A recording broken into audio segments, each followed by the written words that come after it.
ಸಮಂ ಪಶ್ಯನ್ ಹಿ ಸರ್ವತ್ರ ಸಮವಸ್ಥಿತಮೀಶ್ವರಂ ನ ಹಿ ನಸ್ತ್ಯಾತ್ಮನಾತ್ಮಾನಂ ತತೋ ಯಾತಿ ಪರಾಂ ಗತಿಂ. ಸಮಂ ಪಶ್ಯನ್ ಹಿ ಸರ್ವತ್ರ ಸಮಂ ಪಶ್ಯನ್ ಹಿ, ಈ ಶಬ್ದದಲ್ಲಿ ಪ ಮತ್ತೆ ಯ ಮೇಲೆ ಆಘಾತ ಬರಬೇಕು.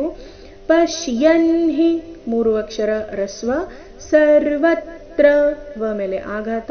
ಸರ್ವತ್ರ ಸಮವಸ್ಥಿತ ಸಮವಸ್ಥಿತ ವ ಮೇಲೆ ಆಘಾತ. ವಸ್ಥಿತಮೀಶ್ವರಂ ಮೀ ದೀರ್ಘ, ಈ ಚರಣದಲ್ಲಿ ಮೀ ಮಾತ್ರ ದೀರ್ಘ ಇದೆ. ಸಮವಸ್ಥಿತಮೀಶ್ವರಂ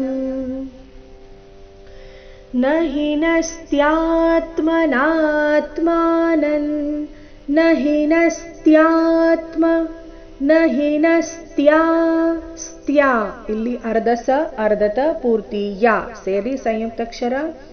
ನ ಹಿ ನಸ್ತ್ಯಾತ್ಮನಾತ್ಮಾನಂ ತತೋ ಯಾತಿ ಪರಾಂ ಗತಿಂ. ತತೋ ಯಾತಿ, ಇಲ್ಲಿ ತಿ ರಸ್ವ. ಯಾತಿ ಈ ರೀತಿ ಹೇಳಬಾರ್ದು. ತತೋ ನಲ್ಲಿ ತೋ ದೀರ್ಘ, ಯಾತಿ ನಲ್ಲಿ ಯಾ ದೀರ್ಘ. ತತೋ ಯಾತಿ ಪರಾಂ ಗತಿಂ.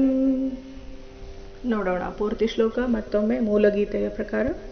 ಸಮಂ ಪಶ್ಯನ್ ಹಿ ಸರ್ವತ್ರ ಸಮವಸ್ಥಿತಮೀಶ್ವರಂ ನ ಹಿ ನಸ್ತ್ಯಾತ್ಮನಾತ್ಮಾನಂ ತತೋ ಯಾತಿ ಪರಾಂ ಗತಿಂ. ಪ್ರಕೃತ್ಯೈವ ಚ ಕರ್ಮಾಣಿ ಕ್ರಿಯಮಾಣಾನಿ ಸರ್ವಶಃ ಯಃ ಪಶ್ಯತಿ ತಥಾತ್ಮಾನಂ ಅಕರ್ತಾರಂ ಸ ಪಶ್ಯತಿ. ಪ್ರಕೃತ್ಯೈವ ಶಬ್ದದಲ್ಲಿ ಕೃ ಮೇಲೆ ಆಘಾತ ಬರಬೇಕು.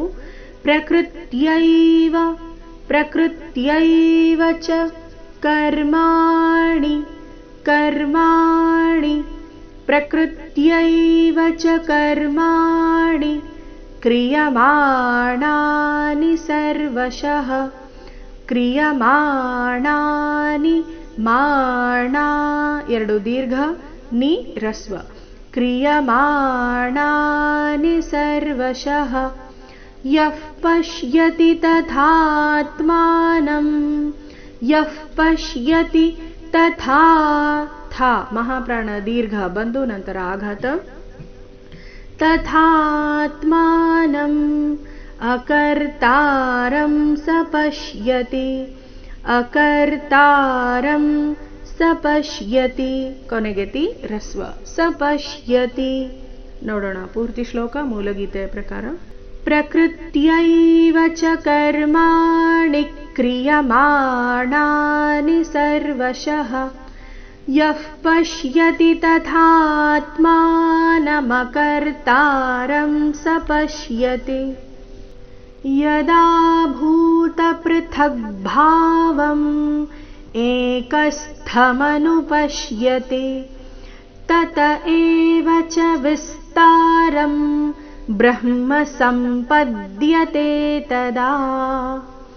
ಯದಾ ದಾ ದೀರ್ಘ ಭೂತ ಭೂ ಮಹಾಪ್ರಾಣ ದೀರ್ಘ ಭೂತ ಪೃಥಗ್ಭಾವಂ ಪೃಥಗ್ಭಾವಂ. ಯದಾ ಭೂತ ಪೃಥಗ್ಭಾವಂ ಏಕಸ್ಥ ಕ ಮೇಲೆ ಆಘಾತ. ಏಕಸ್ಥಮನುಪಶ್ಯತಿ. ಏಕಸ್ಥ ಇಲ್ಲಿ ಸ್ಥ ಇಲ್ಲ ಸ್ಥ ಥ ಮಹಾಪ್ರಾಣ ರಸ್ವ. ಏಕಸ್ಥಮನುಪಶ್ಯತಿ ತತ ಏವ ಚ ವಿಸ್ತಾರಂ ತತ ಏವ ಚ ವಿಸ್ತಾರಂ ವಿ ಮೇಲೆ ಆಘಾತ. ವಿಸ್ತಾರಂ ಬ್ರಹ್ಮ ಸಂಪದ್ಯತೆ ತದಾ.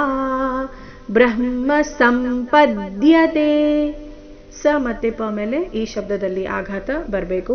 ಸಂಪದ್ಯತೆ ತದಾ ಕೊನೆಗೆ ದ ದೀರ್ಘ ಬ್ರಹ್ಮ ಸಂಪದ್ಯತೆ ತದಾ. ನೋಡೋಣ ಪೂರ್ತಿ ಶ್ಲೋಕ ಮೂಲಗೀತೆಯ ಪ್ರಕಾರ. ಯದಾ ಭೂತ ಪೃಥಗ್ ಭಾವಮೇಕಸ್ಥಮನುಪಶ್ಯತಿ ತತ ಏವ ಚ ವಿಸ್ತಾರಂ ಬ್ರಹ್ಮ ಸಂಪದ್ಯತೆ ತದಾ.